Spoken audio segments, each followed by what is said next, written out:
ইতিহাস বড় নিষ্ঠুর, সে বারবার ফিরে আসে। ৭০ বছর আগে মিশরের সুয়েজ খালে ব্রিটিশ দর্প চূর্ণ হয়েছিল। আজ ঠিক একই পরিস্থিতির মুখোমুখি দাঁড়িয়ে আমেরিকা। ব্রিটিশরা যেমন তাদের পতনের আয়না দেখতে পেয়েছিল সুয়েজ খালে, তেমনি আমেরিকার পতন হয়তো লেখা আছে হরমুজের নীল জলরাশিতে।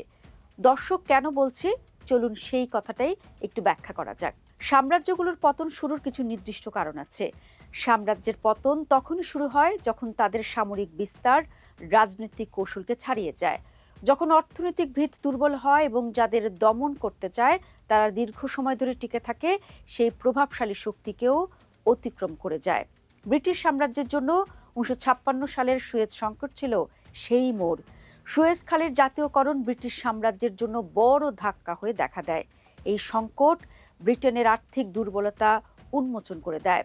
যুক্তরাষ্ট্রের চাপের মুখে পাউন্ড স্টার্লিং এর উপর আস্থার সংকট তৈরি হয় এবং বৈশ্বিক রিজার্ভ মুদ্রা হিসেবে এটি অবস্থান হারিয়ে ফেলে এবং শেষ পর্যন্ত পতনের ঘণ্টা বেজে যায় ব্রিটিশ সাম্রাজ্যের।